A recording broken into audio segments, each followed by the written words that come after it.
All right, good morning. Welcome back. It is about 30 minutes later than original. I started this video and I get a phone call in the middle of it, and I don't know, it stops the recording all of a sudden. So, starting over. It is Sunday morning. That's doing its thing. What time is it? It's 8:10. So when I came down here, it was like 7:30ish. Dilly-dallying. Wanted to do a morning update. I was going to show you my messy desk, but I've already started cleaning it because I took the phone call and started talking. And anyway, I stayed up late last night after my get together with Carlos and Paul. We had drone bombing back from the skies over yesterday, and it was a freaking blast. I took them to one of my favorite spots.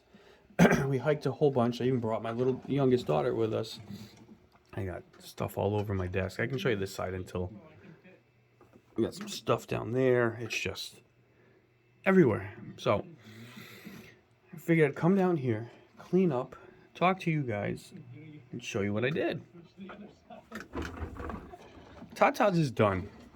I didn't take time and just build this in sections. I kind of already, this was a full rebuild where I took everything down to basically the way that you buy the parts, and then I pre-prepped the flight controller with wires and a guesstimation after I picked the frame, or I lied, before I picked the frame, because I thought I was going to be flying on something different, but that's a different story. So I pre-prepped everything, got it ready, and then as soon as I got here, it made it a little bit easier. I did this in a very different order than normal, and welcome to OCD, welcome to ADD. So one of the first different things I did with this, and I'll get back into order, was I was trying to figure out where I was going to put my power lead, the XT60, on this. It was already done. I didn't really want to change it. I was contemplating going with a longer one, but the idea of it hitting props is just such a nightmare. I did not bottom mount this, and it's really not designed for this. This thing's freaking gorgeous. I could, I suppose, but it would be a pain in the ass, and I wanted to go with the top. So I had to make sure that my stack height is the right height so I can get the strap in there, and I actually had it too tall because I super dampened the flight controller and I had to go back in and shrink my dampeners to be able to get the strap in here. Like I said, I did end up settling with here, and it worked out. It's tough to see. I got my capacitor in there, which is wrapped in heat shrink to protect it. No shorts, none of that stuff. But usually when I build this, when I do a build, I will disassemble or take the flight controller separate from the ESC board. I hope you can see that. There's enough light in here. Hold on. Let me back it up a little bit. So I'll do that, and I'll have nothing else in the way so I can run my wires. There's no standoffs in the way of the pads and all that fun. Do that first, then build up.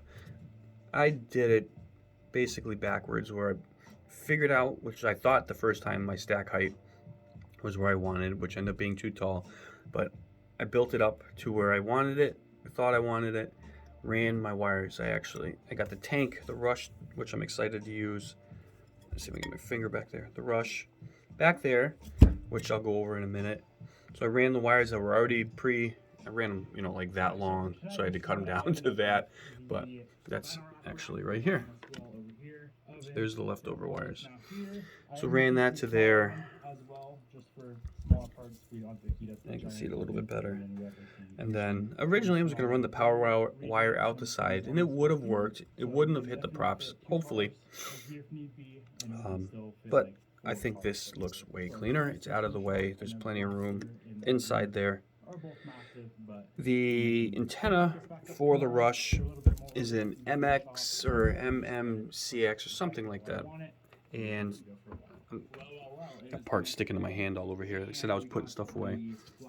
The connector, let me see if you can see in there. See the little wire coming out the center hole?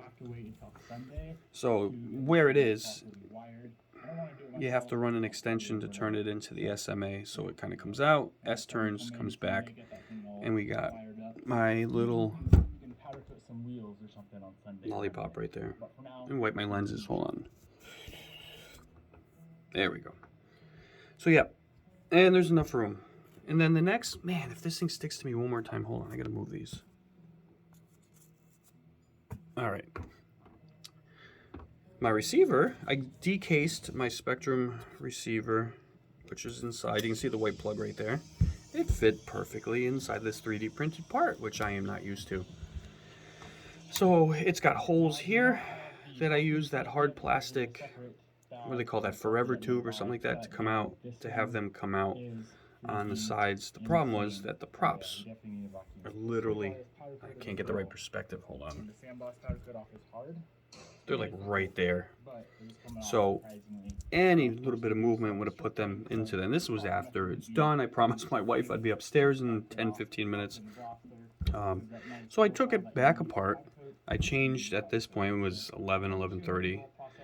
I brought the stack down because I couldn't get the strap in place, and I'm like, I gotta change this. So what I did was, I think this is for the Immortal T setup right here, and these are adjustable to a degree, and I can bend them. And so I ran the wires out of that. Hold on, I wonder if I can, never mind. I ran them down. I used the forever tubes and kind of heated them up and bended them to give them a little structure, and then have them coming out the side, and then put some hot glue, which I still need to paint over, to keep the tubes in place and keep these basically where they, if they were to go up, they would possibly just catch the tip, just the tip, and it works. They are out of the way, clean. The only real wires you can see are right there, and those are the receiver wires, which I'm happy with. Everything else is super tucked away. The camera wires, all that in the house are super, super clean. This frame is set up, I don't know how well it's going to see. There's this weird 3D printed rectangle with a little hole in it. And on the other side, it's flush. This side sticks out a little bit. This is the intended side, I believe, because it doesn't tell you in the instructions. I can show you that. Right there. So this little 3D printed piece smushes into there, and then your camera. I was thinking that the fat side here that sticks out would be the side that would be up against the camera, and that would give it grip and cushioning, you know, and then you got your screw through here. Well, it's like an odd size. This is the bigger Foxier toothless 1 or 2, I don't remember, camera that is custom painted, and it glows in the dark. Not that it matters, just aesthetics. So I had to, assuming I'm doing it backwards, I had to put the square on the outside so this thing would fit. It just fits. Nice, secure little camera box there. Looks clean, looks good. I don't have these on yet because I'm waiting for a GoPro. These are on because I just test popped. Want to make sure that the top was down good. What I did was me and my LEDs, I actually took the programmable ones out, not using them. These are the green Fly High FPV LED strip. Wanted to do something different and not do the green. So I did blue. I got blue all the way around through the frame in the back and here. And what's really cool is the LEDs almost act like a UV or black light. So all the 3D printed parts, the zip ties and stuff, all of a sudden look like there's an LED in it and they turn on. So these glow bright green. The parts that are reached by the light glow. This thing glows like a freaking Christmas tree. And you can't see the one that's on here. But the skid pads turn like there was lights on inside of it. And what's cool about that, speaking of that, is if you buy this frame, they are meant for LEDs to go inside. There's actually a pad LED that you can buy for this to make the pads light up, which looks really freaking cool, but don't need it. Good to go. This is more than bright. I don't think I can turn it on. I don't have a stand. Where's my stand? Alright, I'm going to try to close the phone, and let's see what happens. See if I can switch. Oh, you know what? I can go into tripod mode. Yeah! Alright, so I'm going to put you down, plug in, and watch the camera go blind. Here we go. Look how bright. See how the 3D printed part glows? It's like a porn movie or something.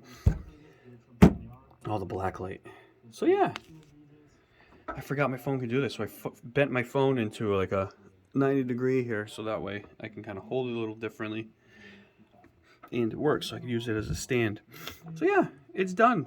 All I did was put the motors. I make sure I Loctited the motors. If you missed the reason why I'm rebuilding this, or did, when I swapped some motors around back and forth and put the Lumineer motors originally on this build before it broke, I used the soft mount and I didn't use any Loctite on the motors. And I think the screws were too short, just biting into the motor, and I think they backed out. They had to have.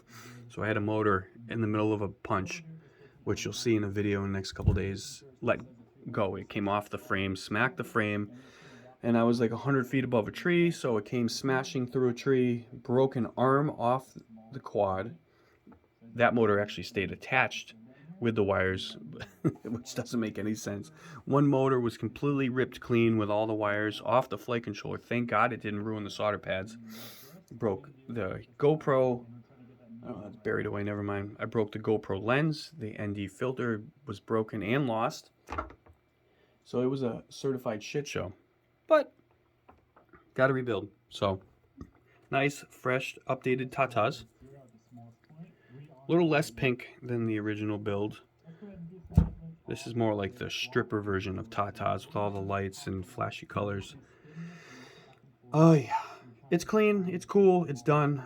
All that's left is to do a pop test, and then hopefully I'll see the GoPro mount for it in the next couple days and go from there. So that is my morning. I'm waiting for my, oh cool, I got some footage yesterday I'm looking to edit and have some fun with.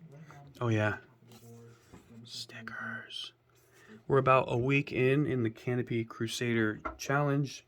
I think Gordon Scott is the only one that has put their entry in. If you have, and it's out there floating in YouTube, I don't know about it.